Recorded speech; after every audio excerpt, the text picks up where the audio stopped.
सुप्रभात। मैं हूँ जगेंद्र राणा। जिस आध्यात्मिक विषय पर आज हम बात करेंगे वो है हमारे अंदर भगवान के गुण। हमारे अंदर भगवान के गुण।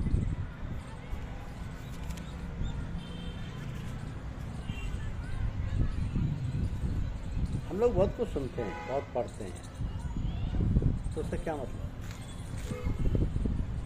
हमारे लिए वही चीज़ लाभदायक है, वही सार्थक है जो हमने अपने जीवन में उतारी। तो हम जैसे विचार करेंगे वैसे ही हमारी रहनी सहनी, वैसे ही हमारा चाल चलन, वैसा ही हमारा व्यवहार बन जाएगा। हर वक्त भगवान को याद करें। अपने इष्ट जो भी हैं उन इष्ट भगवान को हर वक्त याद करें। तो ये बातें तो बहुत सी हैं, रोज़ आप खूब सुनते हैं। अच्छे व्याख्यान, अच्छी बातें हैं, पढ़ते भी हैं, सुनते भी हैं। अगर हमारे लिए लाभदायक वही है जिसे अपने जीवन में उतारते हैं, तो अपने जीवन में यही उतारें कि हम हर वक्त चलते फिरते, खाते पीते भगवान की याद करें। यदि हम हर समय भगवान की याद करेंगे तो हमारे अंदर भगवान के गुण आ जाएंगे। राम ही जपो भूल मत जाओ, जब भूलो तब गोता खाओ। बात यह है कि हमारे दिल में सदा कोई ना कोई ख्याल रहता है। तो फिर हम क्यों ना ऐसा अभ्यास करें कि सिवाय ईश्वर की याद के और कोई ख्याल ही नहीं आए। करत करत अभ्यास के जड़ में तो हो तो सुजान, रसरी आवत जाते सिल पर परत निशान। तो अभ्यास करने से हम जो भी काम करें उसमें सफलता प्राप्त कर सकते हैं। शर्त है काम करने की। अब काम ही ना करोगे तो फिर सफलता का सवाल ही क्या। फिर हमें हाथ पर हाथ धरे बैठे रहना चाहिए, कुछ ना कुछ काम धाम करते रहना चाहिए। तो फिर हमारे अंदर स्फूर्ति और ताजगी बनी रहेगी। थोड़ा थोड़ा अभ्यास करते करते हम ना जाने क्या से क्या बन सकते हैं। सिर्फ हमारे अंदर करने का ख्याल और कर्मशीलता होनी चाहिए। कहते हैं where there is a will there is a way. इच्छा करने से हमें रास्ता ही मिल जाता है। जब इच्छा ही नहीं होगी तो फिर काम करने की बात ही क्या कहना। कहते हैं God made man in his own image. मतलब है कि ईश्वर ने मनुष्य को अपने सदृश से पैदा किया है। मनुष्य में वो सारी शक्तियां हैं जो ईश्वर में विस्तृत रूप में हैं, वही मनुष्य में संक्षिप्त रूप में है। तो हर शक्ति को अभ्यास से बढ़ाया जा सकता है। यही तो अभ्यास का चमत्कारी प्रभाव परिणाम है। मनुष्य को जाने की तैयारी कैसे करना चाहिए? जब हम लोग कहीं जाना चाहते हैं तो सोचते हैं क्या क्या सामान रास्ते के लिए चाहिए, क्या क्या तैयारी करनी है। आने की गवाही है, जाना, और फिर जाने से क्या घबराना। आया है तो जाना भी। Death is as sure as anything. तो जब हमें मालूम है कि जाना है तो उसकी तैयारी करें। जब आखिरी वक्त आए तो हमारी गति क्या होती है? अंतमति सो गति। ये निश्चित है। जाना कब है, कब जाना है, किस वक्त जाना है, ये ज्ञात नहीं है। तो उसकी तैयारी करें। क्या तैयारी करें? अंत समय कैसे विचार, कैसी बुद्धि हो, कोशिश करें कि हम अपनी धारणा बनाएं, उसकी याद करें। ये जरूरी नहीं कि उस समय याद आ जाए। ये मजाक नहीं है कि अंत समय ईश्वर याद आ जाए। इसके लिए अभ्यास करना है। चलते फिरते, खाते पीते याद करें। उस समय याद आ जाए तो ठीक, वरना सब बेकार है। कितनी कोई कठिन बात नहीं। करत करत अभ्यास के जड़ में तो जो सच्चे सद्गुरु या संत हैं वही अपने सेवक को शब्द सुनने का भेद और तरीका बतलाते हैं। ये शब्द हमेशा हमारे अंतर में गूंजने वाला है और इसे ही ईश्वरीय आवाज़ कहते हैं।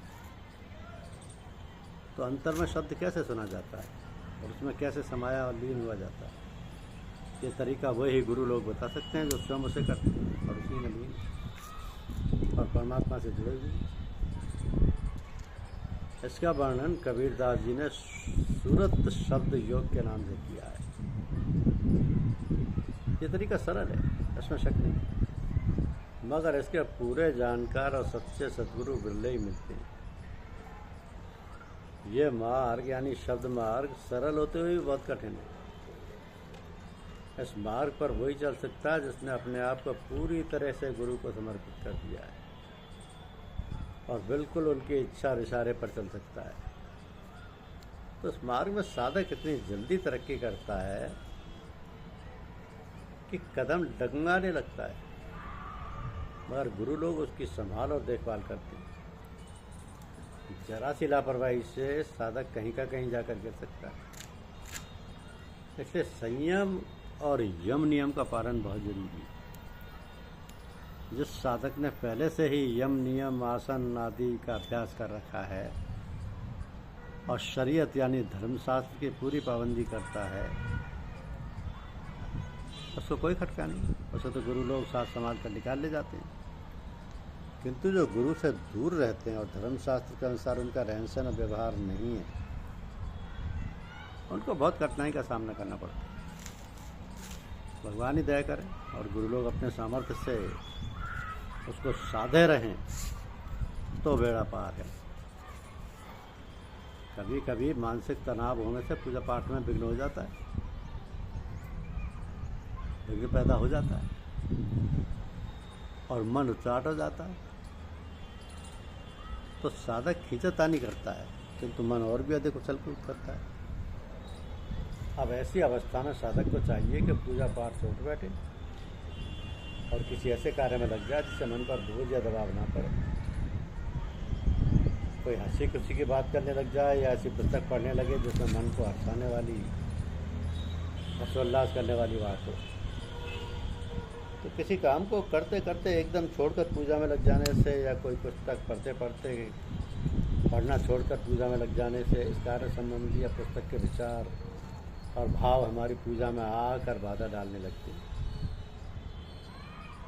इसलिए सावधानी सदा बरतनी चाहिए कि पूजा करने के पहले हम अपने मन को सब विचारों से शून्य कर दें। इसीलिए पूजा प्रारंभ करने से पहले प्रार्थना, शांति पाठ और भजन गाने की प्रथा रखी गई। प्रार्थना, भजन व उच्च स्वर से में गाने से एकाग्रता जल्दी हो जाती है। यदि प्रार्थना या भजन करने का अवसर ना हो तो थोड़ी साधारण श्वास प्रश्वास क्रिया प्राणायाम करने से भी मन शांत हो जाता है। तो आमतौर पर लोग कहते हैं कि ध्यान करते समय विचार बहुत आते हैं। तो ध्यान देकर ये समझने सोचने की बात है कि विचार किस प्रकार के होते हैं और विचारों का आना कोई बुरी बात नहीं है। विचारों का आना तो एक प्रकार से अच्छा है, जिससे हमें कोई रुकावट नहीं होती। इससे तो हमारे अंदर की सफाई होती रहती है और आगे का मार्ग खुल जाता है। अब साधक को सांसारिक कार्यकलाप में आवश्यकता से अधिक मन नहीं लगाना चाहिए। इसके लिए अच्छा है कि अपने सांसारिक कार्यों को, घर गृहस्थी के कामकाज को भी अपना ना समझकर भगवान का, अपने इष्ट देव का, अपने गुरुदेव का ही समझकर करें। सब कुछ उन्हीं का है और मैं उन्हीं के लिए कर रहा हूँ। मैं भी उन्हीं का हूँ। ये कार्य उन्हीं का है। ये घर गृहस्थी है, लड़के बच्चे, घर बार, नौकरी चाकरी, खेती बाड़ी सब उन्हीं का दिया हुआ है। मैं तो केवल श्रमिक हूँ। इस पर विचार करते रहने से उसमें लगाव नहीं होता। लगाव तो केवल भगवान से रहता है और रहना चाहिए। मेरा मुझ में कुछ नहीं, जो कुछ है सो तो तेरा तुझको सौंपते, क्या लागे मोर। काम प्रारंभ करते समय ये प्रार्थना करें कि भगवान ये आपका ही कार्य है, मैं तो निमित्त मात्र हूँ। आप मुझे ऐसी शक्ति और सामर्थ्य दें कि आपकी इच्छानुसार काम कर सकूँ। इसी प्रकार जब काम समाप्त हो तो उसे भी भगवान को ही अर्पण कर देना चाहिए, ये कहते हुए कि ये काम जैसा जो कुछ बन पड़ा है सभी आपका है, अतः आप ही को समर्पित है। धन्यवाद।